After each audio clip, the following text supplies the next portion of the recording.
Good morning, Dr. Clendenning. How are you? Good, the Michael Libercci. I love the end of that intro, man. There's just something about the end of that guitar riff. I should I should have learned to play it in the first place so that I could just be playing it. Right. I'm gonna have to actually get the amp out and set it up for static and distortion and just actually learn to play the end of that riff. Yeah, it's pretty good, man. It's pretty good. I like thank God we're a creative team for their vision and their brilliance in Hmm. creating that. Speaking of which, so let's take people back. When we decided to create Total Disruption, we made and rearranged what we've been doing into something. So we took nothing, well, a lot of some things that were fragmented. We put it through a funnel and we organized it. We had a team. They helped us build the intro. They helped build the platform we're on. They helped everything, right? And it's not overtly a massive shift in the world. People do it every single second of the day. But there's two topics I want to cover today that are very important. I think it's the side hustle versus the primary hustle. And then I think people should talk about what's real and what's not. And then when we talk about creating something out of nothing, monetizing it, making it a business or making it an activity or making it a hobby, qualifying that, getting rooted in reality, and then being honest with driving that thing to some sort of level and then managing expectations along the way, I think we got a good formula for a great episode. So, as we talk about this, just dovetails. So, we're probably going to be a little repetitive today, but stick with us, audience, and we'll figure it out. It all makes sense at the end. Obviously these things that we bring up come up in coaching conversations. They come up along the way. Aspiring people, certain people who want to add to portfolios, different people that want to start bringing on separate lines in their product line, people that want to start a side hustle or a second business, people that want to go from the workforce to the entrepreneurial field, people that want to create a sales thing for a tax write-off. If this is for you, right? If you're in that space, this is for you. We want you rooted in reality. We want you living in your head high level. We want 30,000 foot, but we also want to get tactical and we want to kind of have that panning focus back and forth. Because in the world, and I'm sure in the next minute you're gonna attest to this, that 30,000 foot view to that detail view, man, that could happen in 30 seconds, a minute, or a week. Yeah. And I'm loving the debunking of it all, where we talk about debunking the myth and debunking this and debunking that, where you start to say, hey, what can I do and why can I do it? And you should be doing X, Y, and Z. No, there's no formula. There's a framework. So take it away, Jake. All right, so I want to define a couple different spaces here. That first of all, so let's talk side hustle, quote air quotes, right? Side hustle.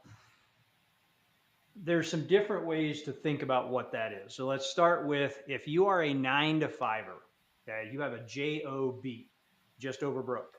If you have a job and you are starting a side hustle to create a business that then replaces your job, okay, that is one particular aspect that you're going to do, and that's where I think the word side hustle works.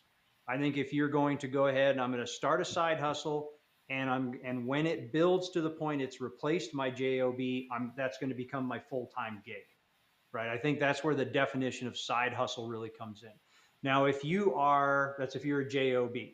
um, Again, if you're a job and you just want to start a side hustle for some extra Christmas cash, you need some extra money, you need some vacation money or something, that's totally cool. Now where this usually comes up is you have a job that is maybe not in your degree. Maybe it's just not a job you love. It's not a thing that you see yourself doing forever. It's not your passion project, but your side hustle is your passion project. Maybe you're an accountant that wants to knit cat clothes. I don't know. Who knows?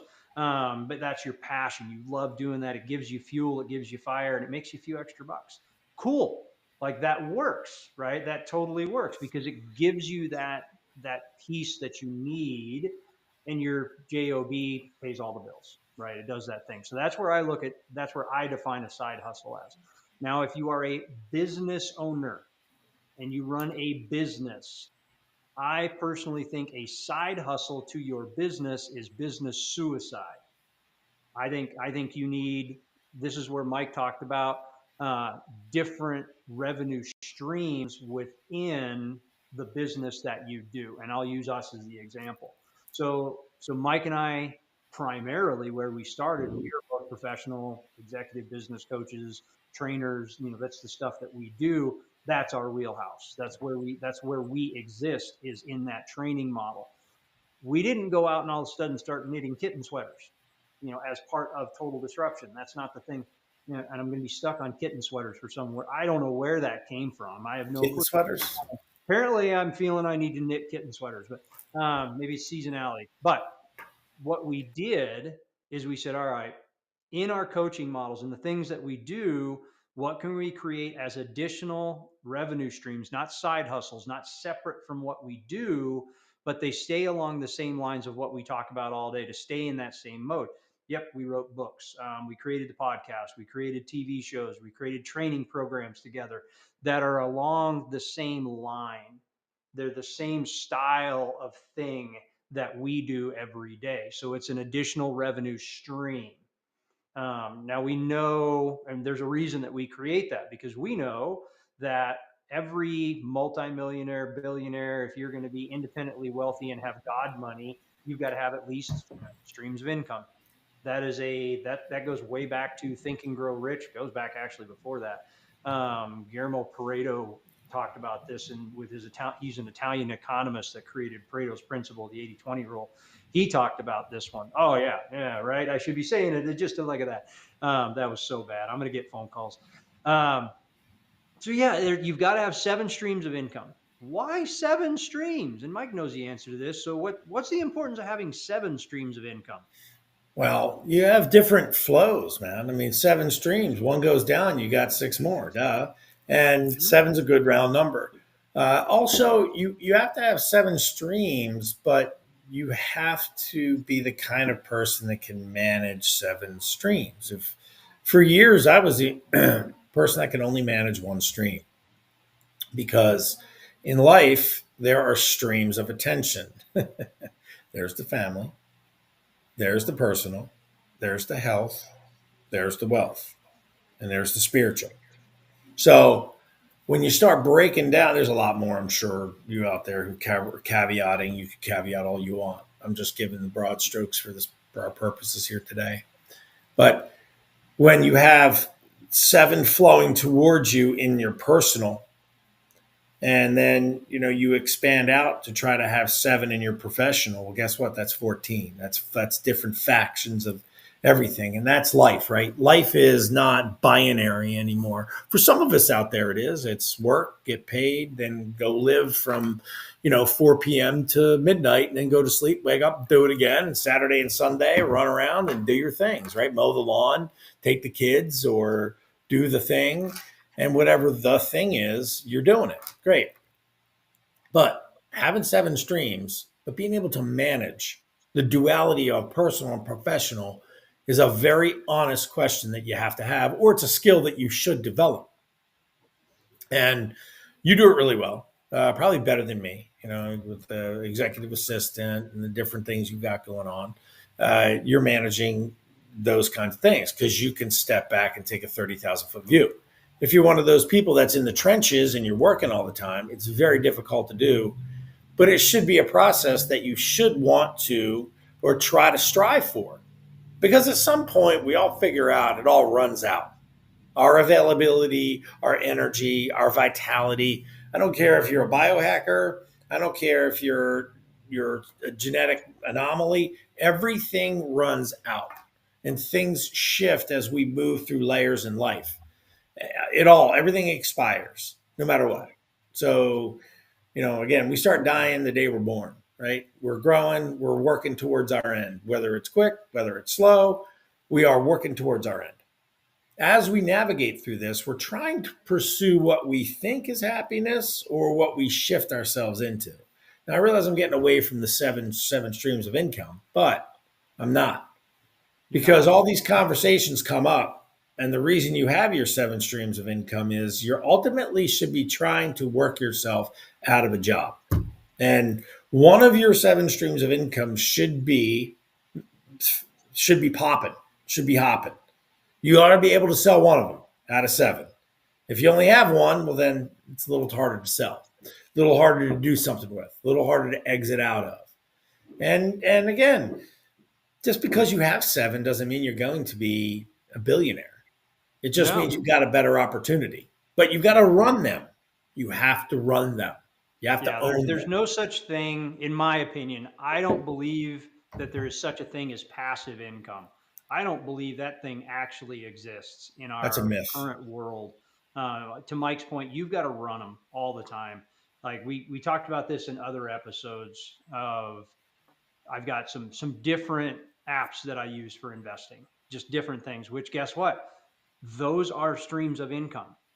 Are they, I have to go and work, trade time for money in order to grow those? Not necessarily. However, I do have to use money to invest in them. Uh huh. So when I have I've great book called Profit First. Great book. If you haven't read it, go read it. Talks about putting the title's pretty self-explanatory about what it is, right? It's profit first, and it's about putting your profit as part of your P&L. Very, very top line, not what's left over at the end of the month, and that's what's left is my profit. It's actually predicting and saying my profit's going to be X amount, and I know how much out of that profit I can invest every single month to grow these said portfolios. To Mike's point, like some stuff works, some stuff doesn't. I've got a wildly aggressive stock portfolio that I've invested in. It's not a crazy amount of money. Don't get me wrong. It's a nominal amount of money. It's a lot of money for some people, but there's money in there. It's sucking right now. It is an absolute drain. I look at it and I'm kind of sad when I look at it. I hesitate to open it up right now. I'm kind of looking at it sideways, like, oh God, Side there's a eye. lot of red in there. Yeah. Um, and that one's wildly aggressive. You have to expect you're going to see large gains or large losses. That's how that one plays out. I've got another one that is wildly conventional. That one has historically always made money, but it's a long game, right? It's literally going to be like I'm going to be 75 years old, and that's going to be worth some real legitimate money. But I just can't play with it. I can't touch it. I'm not adjusting. I'm not doing anything, and it's just tortoising along. It's just doing what it's supposed to do. It's cool. And then I've got another one we talked about.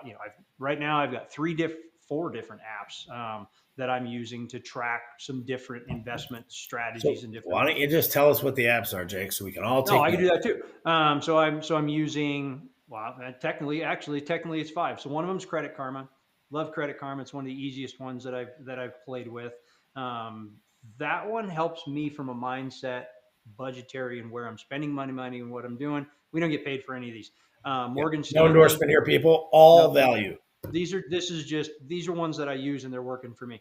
Morgan Stanley, I really like the Morgan Stanley app. That one's super, super easy from a larger portfolio perspective. Real Bricks is real estate investing for very, like, if you want to get into it for $100, cool, you totally can. It's a really great way to get your portfolio diverse that way. Using Acorns, I love Acorns. I've been using that one for years. That's the one that's just chugging along, doing its thing. I mean, literally, I'm investing, like, I do what's called roundups in there. So every time I go and I swipe my credit card at the gas pump and it comes out to like 75.89, it's going to invest 11 cents into my Acorn account. It's going to round up to that $78. So it's just going to automatically invest 11 cents. It's I don't have to think about it. That portfolio continues to grow and does cool things. The other one is Robinhood. Like, I'm digging Robinhood from a junior ranger investment strategy because Junior there's Ranger. oh, it is, man. I am not a stock professional. I'm not a stockbroker. Look at me, man. That's not what I do. But it's something I need to play with because Mike and I don't have JOBs. Like we are serial entrepreneurs. We build businesses, we grow businesses, we run hard, we do the things. So we don't have a conventional 401k plan that our large corporation is investing in and doing additional stuff. So you've got to think that through. Where am I growing my money? You know, what if I was going to contribute to a 401k or contribute to a retirement plan, how much would it be per month that I'm going to do it? And I'm going to roll it into these various, like I don't put it all in Acorns or all in Robinhood. Those are 4 of my revenue streams. You know, right now I've got 6. Right now I've got 6. I could technically call it 7, but I don't love the other one that's currently doing anything. So it's literally doing nothing. But you're going to have one that falls off, right? One's just going to crash and burn. I mean, I could easily, that Robinhood account, if the stock market did something terrifying, dude, that Robinhood account could cash out any day. It's totally possible. Well, what do? Do I just go, well, now I only have 5 streams of revenue? No, now I've got to go look for a 6th and I've got to look for a 7th because Yeah. that's how I'm going to get to where I need to go. And back to that side hustle piece, I'm not necessarily going to go out and take on something that's outside of my wheelhouse, Right. outside of what I do. I'm not going to all of a sudden go become an over the road truck driver, because that's going to We take, call now I'm that shifting overland truck driver. overland truck. Yeah, totally could be. Yeah, I'm just not going to I be want to. I want to have the profession properly. It's an properly overland named. trucker. And I use that. I'm not saying that's a bad thing at all. That's what my father did. That's what my dad did. He worked his butt off. I Those know guys are those making guys. huge money, dude. Those They guys are make making big great money. money. They work really, really hard, and they are gone and away from home always. Like that's it. It's a tough profession, but I'm not going to go take on that profession because now I'm going to take that. What that would mean is I'm going to take these 6 that I pay attention to all the time, and I'm not going to pay attention to them anymore. I'm going to go do this one thing over here. So now I'm completely shifting. That's not a side hustle. That's a lifestyle change. So like that's the moral of my story on this one is like, be aware what the purpose of the thing is. And Mike, and I'm going to talk about this a little bit more. Mike talked about earlier, spend more time on your primary hustle instead of going and grabbing a side hustle. If you don't want to spend time in your primary hustle, then you have more of a job. Like if you don't want to do what it takes to do it, and I had a coaching call a couple of days ago. I have a new business that's ramping up their sales department that had never, I was a little surprised by this. They had never walked through the lead generation model. They had no idea what their daily job was in Wow, sales. really? They just said each one of them was like, well, yeah, we want to make $200,000. I'm like, okay, well, how much do you make on an average sale? They had to think about it. All right, well, how many sales do you have to make in order to make that amount of money? They had to think about it. All right, well, how many appointments do you have to have in order to make that many sales? Where do they They get these didn't have a people from? clue. Like, what, Yeah, what are we even talking about? All right. Well, I guess I know. I'm totally off the rails, but I'm looking at that's this as like, literally sales training, and that's like almost mindset coaching. It's almost saying, it okay, totally is. well, Yeah, it's it like totally saying, is. okay, well, I've never done this before, and I don't even understand the term benchmarks or performance or what I need to do every day. Like, wow. Okay, well, Yeah, if you don't know what you're supposed to be doing every day and you're you looking at got your side work cut out for hustle, you, no, dude. just change jobs. That's the short story. You got your work cut out for you, man. I mean, seriously. Yeah, that well, it was really revealing as to what was going on, who was in that sales department, and they were not salespeople. No, it doesn't sound like they were anything. That's wild. Well, no wonder they need you. They're in the right hands. I mean, listen, they're in the right hands. So, I like what you're saying, and I like what I'm saying. Of course, I do. I'm a narcissist, but as I like the sound of my own voice. But the truth is, man, there has to be a plan. People have to map this out, right? If a side hustle, it can be a parallel hustle, and it should be purpose driven. And I've had a million great ideas. I've tried network marketing. I've tried the whole world of things you could possibly do. Hmm. And the thing I've done is immerse myself in the information gathering phase, which is great because that's what you should do. Spend 100 hours. Gary Vaynerchuk said this. You should immerse yourself 100 hours in what you're trying to do. Figure out how to monetize and get in, get out, and how much time it's going to take you to do X, Y, Z. And do you really want to spend the time to do it? Everyone always says, "Do you have 2 hours a day?" Shoot, man, I don't have two blockable hours a day, probably. But remember, you can hear me say this till I'm blue in the face. 2 hours a day. I don't care whether you the night before set your pen, your paper, your whatever, so that you're framed up to start your job. It still takes 6, 7 minutes off that hour to begin and end. You're not just going to walk away. You need to close up, wrap up. You need to ramp up a minute. You need to get your brain. So you're talking about a 2 hours a day where you're transferring now 6 to 12 minutes on intro and outro. That's not 2 hours. And then when you have your 2 hours a day, are you really blocking the time correctly?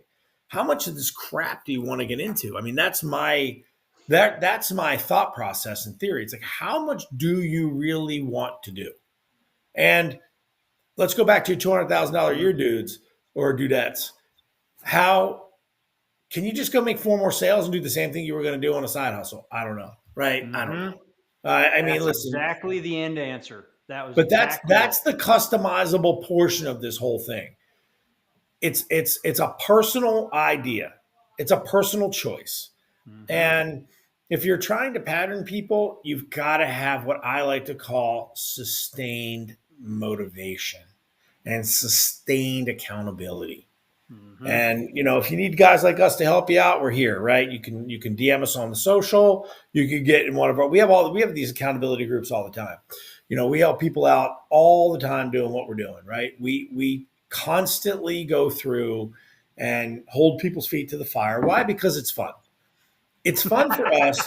It goes well. It is Listen, it fun. goes beyond accountability. Here's where it goes. There's nothing better than watching a human being achieve their goals and achieve what they're trying to do and being a part of that process, not to take credit, but there's validation for Jake and myself every time that we go for helping someone and they do it. That's validation that our theories, our systems, our planning, our processes work. And each time we feel more fulfilled because when you're a kingmaker, that's what we like to be, make people successful. I know there's no kings, but we'd like everyone out there to be a king or a queen. We want success, period.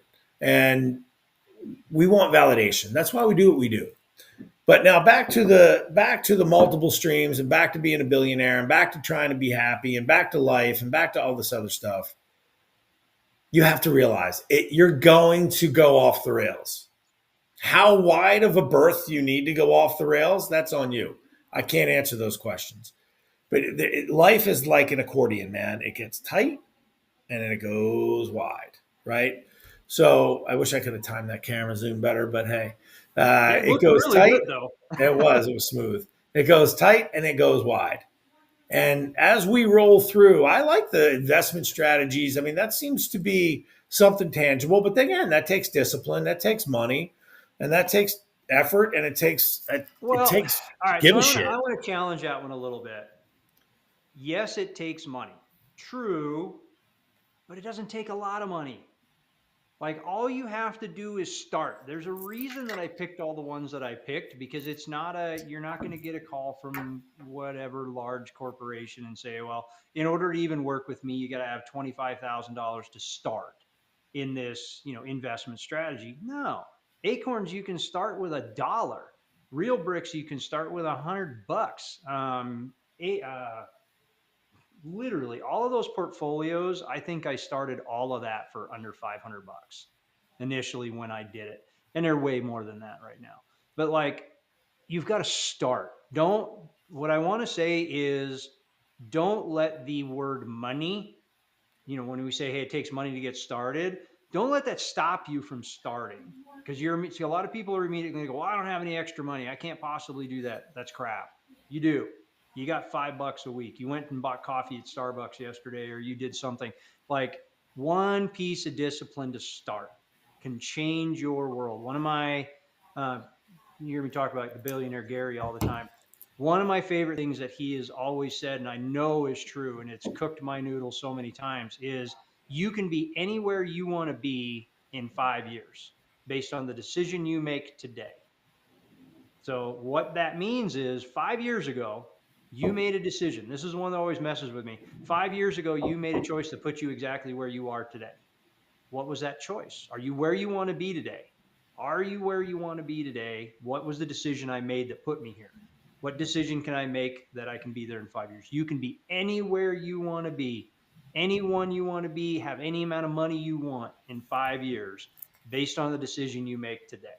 That's a Like great it one. is incredibly profoundly impactful. I wish I was the one who said it, but I will give Gary full credit for that one. It's an amazing statement, and it's totally Love true. you, Gary. Yeah, Gary, he's awesome. Well, we gotta love him. He's a billionaire. Which we were. I was going to mention that earlier. You were talking on a different episode. We were talking about scaling back, buying older cars and stuff. Um, for a number of years, to prove a point to his son that you did not have to flash all of your money, he drove like a 2004 Honda Accord around. Like that was his car. Dude's a billionaire. He can afford any car on the planet. Not a problem. He's driving a 2004 Honda Accord around. Doesn't care what people think. Doesn't matter. It's paid for. Doesn't have to be all flashy and showy. Totally good with it, and it worked. Great car. So I mean, it like understand that of your internal perception of who you are has nothing to do with how other people perceive you. Right. That's way Amen to off base that, dude. ultimately. We are out of time on this one. So those of you that want to get a hold of us, you know how to DM us. Tune into Total Disruption. We're on social media. We're on YouTube, Spotify, E360 TV. You name it, we're on it. For Dr. J. Like Clendenning, and I'm Michael subscribe and Libercci. rate. Let's go, baby. It's your turn to disrupt.